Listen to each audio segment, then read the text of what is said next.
In 1907, Britain and France embraced Russia. They used honey, in a triple alliance, Britain, France and Russia.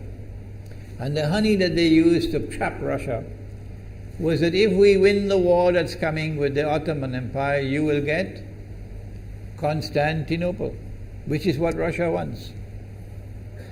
But they promised Russia one thing through the front door, and they took it back through the back door, like what they did to the Arabs. These are people with PhDs in deception. If they tell you that the sun is shining, don't believe them. Go outside and look up in the sky, see whether the sun is shining.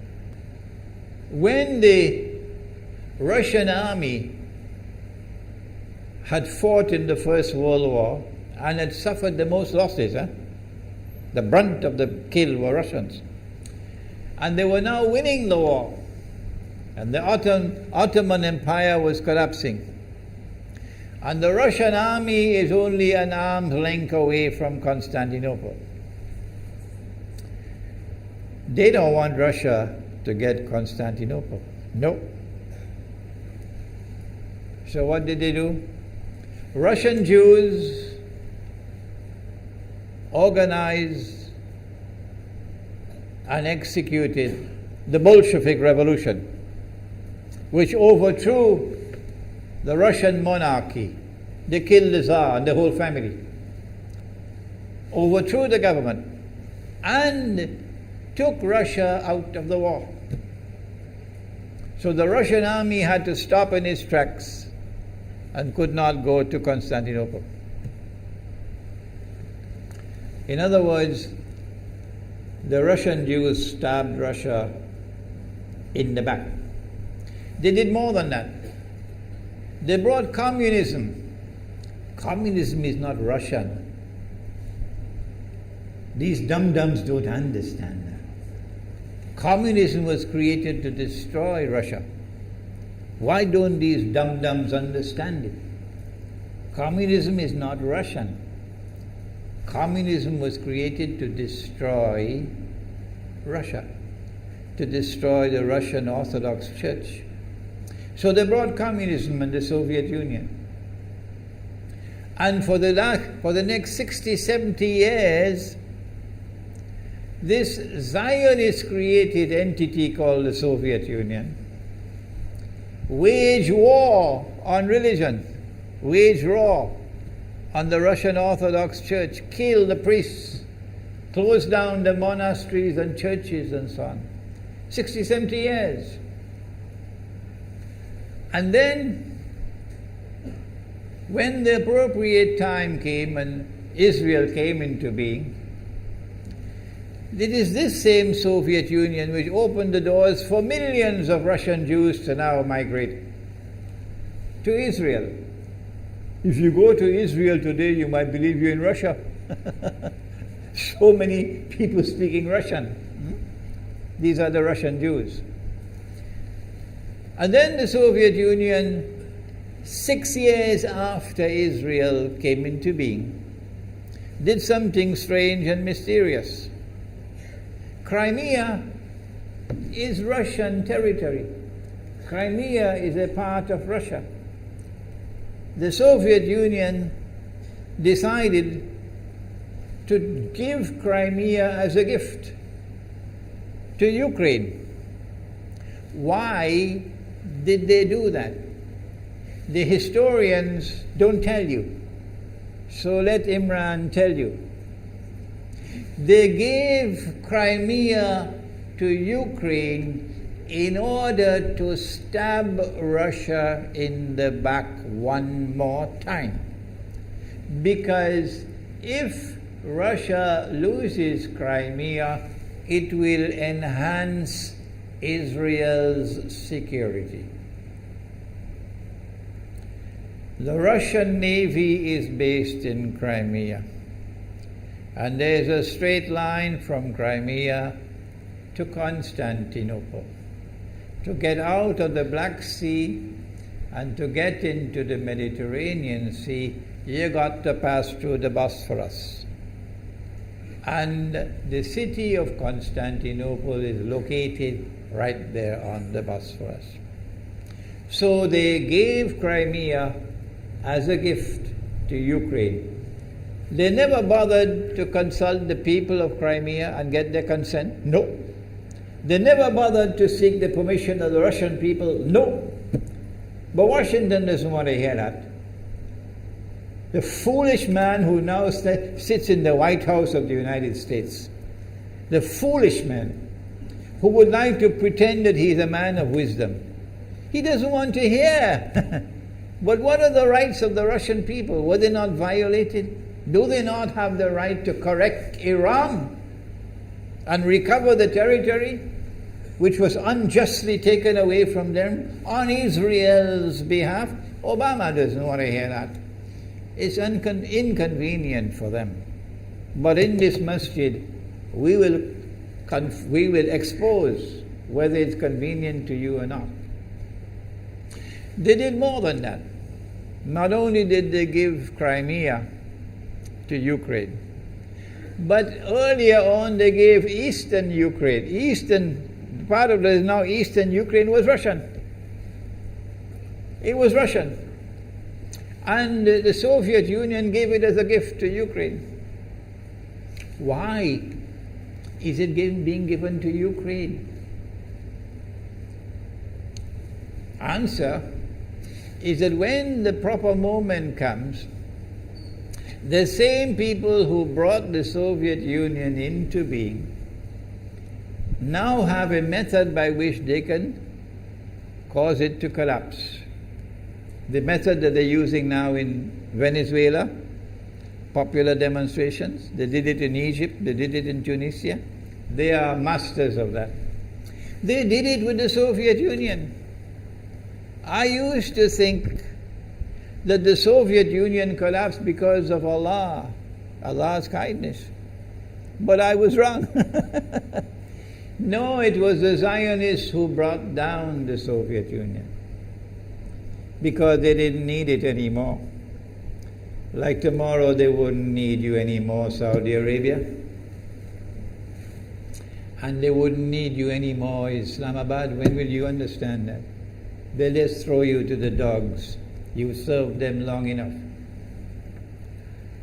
So they brought down the Soviet Union. Why? So that Ukraine might emerge as an independent state. That's danger for Russia. They prepared the way. And now Ukraine emerges as an independent state. So the rope is around Russia's neck now. And from that day, when the Soviet Union collapsed, until yesterday, the relationship between Russia and Ukraine was always problematic. But the people of Ukraine still had the good sense and wisdom to appoint a government that was pro-Russian. The Zionists decided it's time for us to use our, the street demonstrations. And last October, November, December, the world witnessed Caracas all over again. And eventually, the Zionists got what they wanted. You have the money, and you can send in your special people, snipers who will kill, and so on, and throw petrol bombs and so on. And eventually they got what they wanted. They created enough havoc. May Allah protect Malaysia from that. Ameen. Ameen. And the president of Ukraine fled. He's a democratically elected according to your method, Mr. Obama, according to your system. He's a legally elected president of Ukraine. And he had to flee. And these hypocrites in Washington and London and Paris who would like us to believe that they are honorable men. They are not. Instead of standing on the side of the legally appointed president and demanding the rule of law, they all showed their colors as hypocrites in immediately recognizing the new government in Ukraine. The new government in Ukraine is anti-Russian. That's what they wanted. That's why they brought down the Soviet Union, to bring in a Ukraine into being as independent state, and then to eventually get an anti-Russian government in Ukraine. If by Allah's kindness Putin had not intervened and been so spectacularly successful, this is what the plan would have been. The new government in Ukraine would have joined NATO, and Russia could not stop it. And when the new government in Ukraine joined NATO, NATO will then send its armed forces into Ukraine. It could include nuclear weapons. Then Ukraine will pick a fight with Russia and decide that Russia must now vacate Crimea. Shut down your naval base. The rope is now tightened around your neck. Russia has to put its tail between its legs and withdraw its fleet, Black Sea Fleet, from Crimea. Russia is no longer a naval power. Crick crack, you finish. And Israel will celebrate. That was the master plan. But Allah planned, and Allah's plan was successful. And it is time for the Muslim world to recognize and to see, I cannot influence governments, so what can I do? Don't bother, you waste your time with governments. But the people can understand that this was Allah's plan. They planned, the enemy planned for so long, and at the last moment Allah intervened. And Putin was able to get the people of Crimea to vote in a referendum. And they voted 90-something% in favor of returning to Russia. They were a part of Russia, and they want to return to Russia. So Putin was successful in delivering to the Zionist movement the first defeat it has ever suffered, significant defeat in the more than 100 years since the Zionist movement was established. If that is not a sign from Allah, it's time for you to wake up. Putin is now succeeding in eastern Ukraine as well, because they're barking like dogs in Washington and London and Paris. Barking. It is Russia which is doing it. It is Russia which is doing it in eastern Ukraine.